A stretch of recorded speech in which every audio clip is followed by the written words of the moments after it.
Morning, welcome back on the Good Morning Artesia radio show. And boss lady, where'd that come from? Yeah, didn't you know? Well, I knew you were like the executive director, but It's so weird because Kevin doesn't call me boss lady. he doesn't.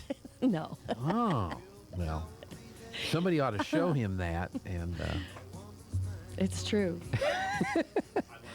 Oh, good. you let Okay, him good. know. Yeah, So Jeff knows. has the inside with Kevin, so he can let him know. Yeah. He knows. So, well, good. I wanted to ask you. Last Thursday, Yes. the former Vice President of the United States of America, Mike Pence, was in Artesia. Yes. And had a little powwow with some energy and folks here in town. Yeah. What's the name of his group again? He You has told an me. organization called Advancing American Freedom. Okay. And actually, they approached us, which was really cool. I mean, I'm glad that they thought of us. Mm-hmm. He set up this foundation to, push policy that that aligns with his conservative values, and Right. I guess it's his way of staying active post vice presidential seat, Mm-hmm. and so. Yeah, he's been doing roundtables, I think, around the country on energy issues. Obviously, energy is a big topic these days, nationwide. This area. Yeah, and so he figured while he was in the area, he could take advantage of that opportunity. We have great resources in this community for energy conversation, and so we put a panel together and visited for about an hour. Mm-hmm. And each person at the table kind of had a different angle, which was really interesting, and so they had a great conversation, and he went on his way. Was there anything, as a member of the media, I was not allowed Yes. to be present for the conversation, which I think is done because there's so many ways that reporters twist things, and I think there was some concern that you couldn't have a frank discussion about some of these issues, knowing that it could get Things can get twisted up. Twisted up. Was there anything that kind of came out that I mean, you're with the chamber? I mean, Mm-hmm. obviously you're well involved, well knowledgeable about the issues that are affecting the oil and gas industry around here. Was there anything that kind of came out that maybe seemed like a surprise to Vice President Pence, or just that he was very thankful to be able to hear and learn to add to his knowledge? I can't remember the details of, I can't remember the specifics of what certain people said at certain times, but I do know that there were several times that he reacted. Obviously, he's been around the country. He's been the vice president for 4 years. He knows a lot. He understands the energy. I think he understands energy issues, and especially on a kind of a 30,000 foot level, right? He promotes American energy. Mm-hmm. That he believes that we should be energy independent, and believes in sort of American dominance in the energy sector globally, and that's so forth. But there were a few things that individuals said that he said, "Wow, I hadn't thought of it like that," or "That's a really interesting take on that. I'm gonna remember that." Those kinds of things, which was really nice to hear. I mean, from him, somebody has access to just about anybody he wants to talk to, and he's here sitting with these local folks who are on the ground doing the work every day and have certain experiences that they were able to share with him. So it was really interesting to see his reaction to those. Yeah. To those. Oops. I forgot to. Don't they know? Was there kind of an overarching theme or overarching aspect of here's what's slowing us down, here's what's holding us back? If we could fix this, we'd be in a lot better shape right now? I would say the conversation is it's a familiar conversation, right? We've heard this before. Mm-hmm. The regulatory environment is stiff. That's the kind of the overarching message, I would say. And especially now, I feel like this is a new trend nationally. You see the president sort of blaming the oil companies for high gas prices and the gas not station producing, people. and the oil companies are gouging, and so on. And I can remember early on when President Biden was first elected, he said something about how the oil companies have their permits. It's their fault that they're not producing.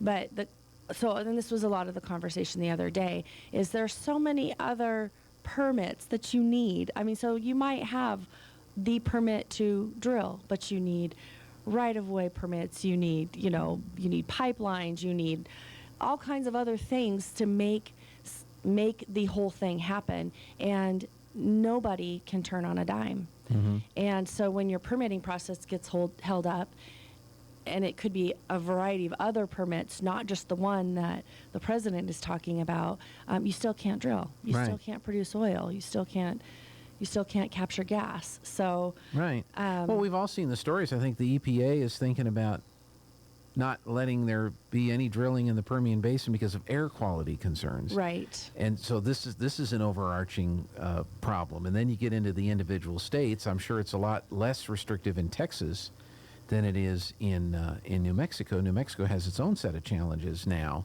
for Right. for people to want to drill. So Right.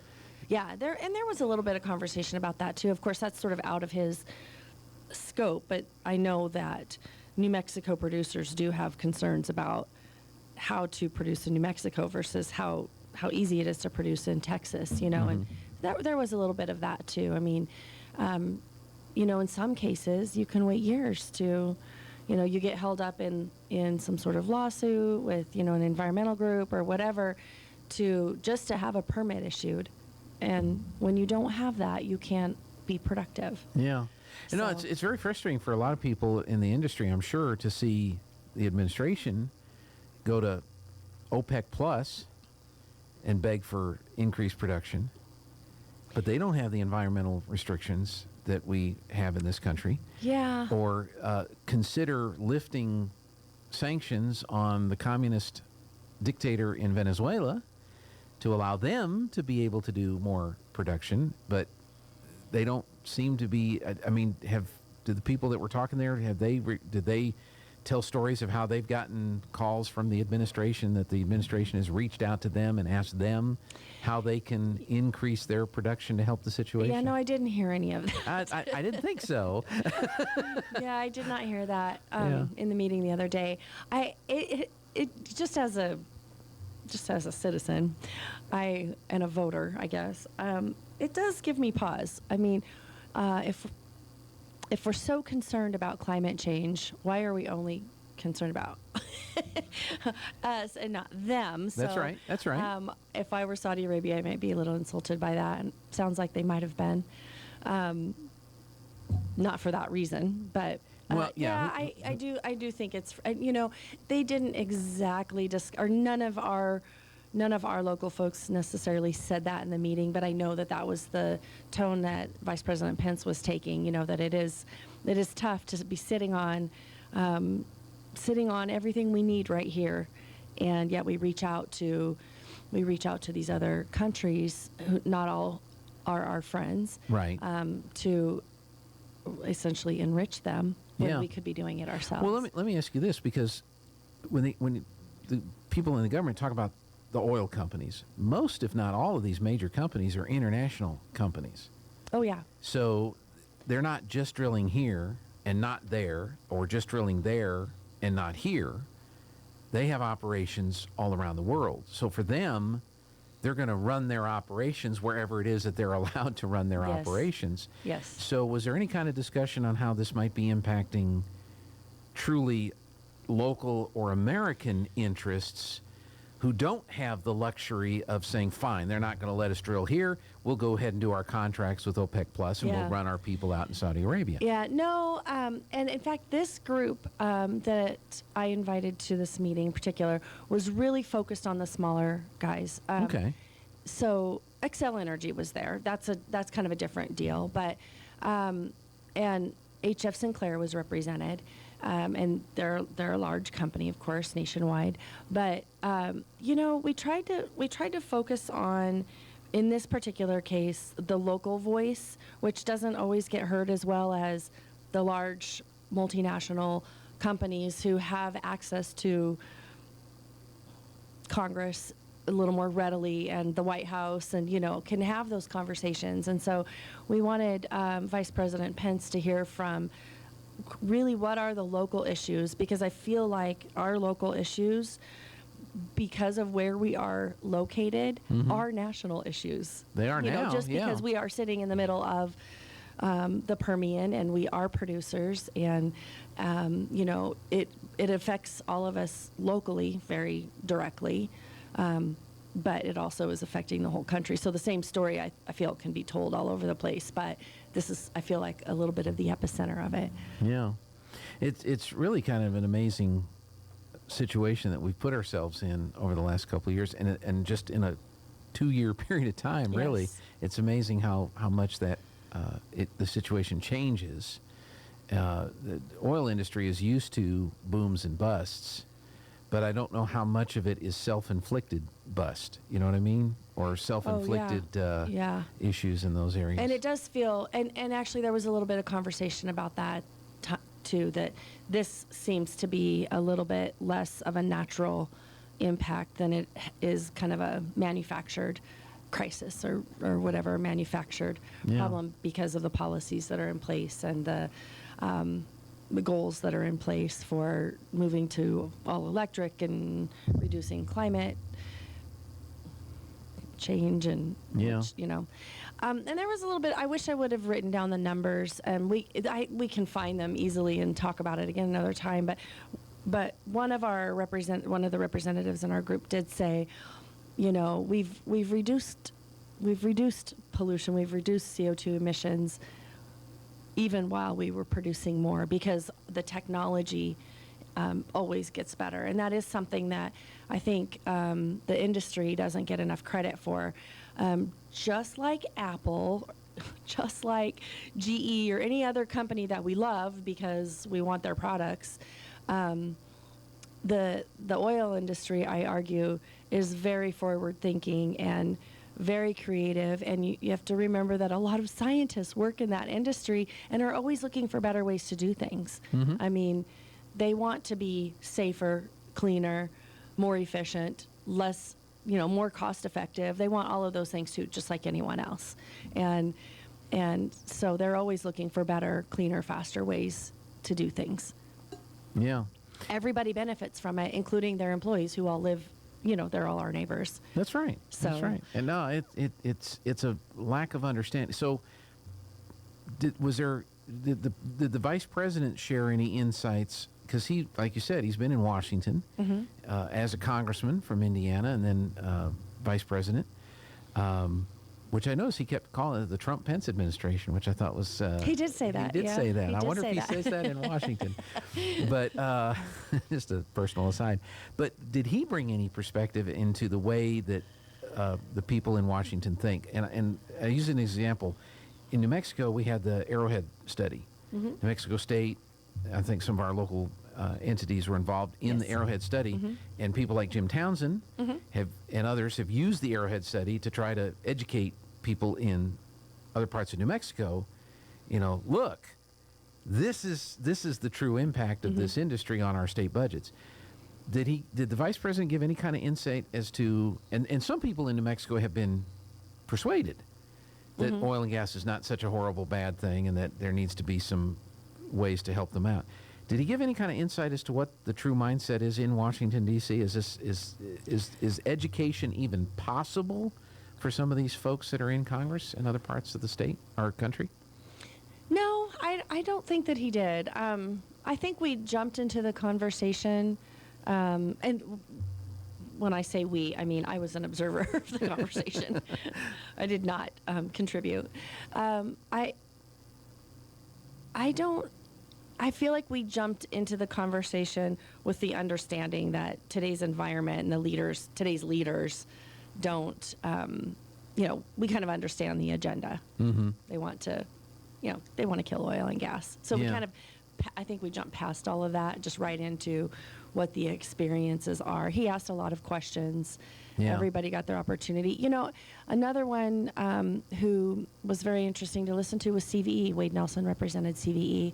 And so we think about just producing oil and what that means for the environment, and then we think about gas in our cars, and that's a big factor right now. But the truth is that also does affect just heating and cooling our homes, turning the lights on, and those are things that we obviously take for granted. And I think one of the conversation pieces was about how that could change in the future, that we may not be able to take some of those things for granted as we have shortages in energy because the push toward renewables has gone too fast. Too far, too fast. Too far, in many cases. too fast. Yeah, Wade was on last week with the Lois Oliver folks. I heard him. And talked a little bit about that. And we've gotten so accustomed to in this country, you turn on the light switch, there's light. You plug in your charger, there's juice going into your phone. You get home at the end of the day and you need to turn on the TV and drop the air and get a cold one out of the fridge. You know, that all happens, and you don't think about it. But yeah, as we push towards these renewables, when the wind doesn't blow and the sun doesn't shine, right? What do we do for electricity at that point? We take all of that for granted, and the unfortunate part of that is that when your power does go out, who are you going to get mad at? Yeah, you're going to get mad at CVE or Excel, wherever your power whoever comes it is. from. Yeah, but there's something going on behind all of that that's causing them to. They're probably mad too. You know what I mean? You know they are. Yeah, yeah. And they don't want the lights to go out. You know, my power went off a couple of times last week, and you know, for half an hour or something each time, and just the instant panic, like, the first thing I do is look at my phone. Is my phone charged? Yeah, You know, because now I have no way, you know, and we just take all that for granted. When your phone gets the little light on my battery is red. I forgot to charge my phone last night. Yeah. No big deal. I'll just go plug it in, you Yeah. know, and in an hour it'll be fine. And if you don't have the reliable power, you may not be able to do that. Yeah. No, you're exactly right. And so how do we make sure that doesn't get messed over because we're forcing all these utility companies to go to the renewables? We're shutting down all of the conventional generation methods, and we're not replacing the conventional generation methods with anything else, so that when the wind doesn't blow and the sun doesn't shine, we still have power to satisfy all our demand. It's several years ago, we had a gentleman here named Alex Epstein. I don't know if you remember that. He wrote a book called The Moral Case for Fossil Fuels, and then he recently published another book called Fossil Future. And I haven't dived into that one yet, but I think it's a pretty tough read, as far as just you got to do a lot of thinking. But what he's talking about is the comparing and contrasting the impact oil production has on the world, on the climate, to the good that it has done in our world in terms of increasing life expectancy, providing water to people all around the planet. I mean, we are a very rich nation. Yeah. But there are lots of countries that don't have the same. For the Industrial Revolution, we lived in cities, had horse-drawn carriages, horses poop. You know, and the people that did live in the rural areas were agriculture-based. They were farmers, and that's what we had. Yes. And then the Industrial Revolution comes along, and we invent things that make life easier and all the things you talked about. But we got to go. It's like we got to go back to, you know, pooping horses and farmers. So we need to take a break for news, if that's okay. Yep. And clean up, you know, the street there. So you can get your power back.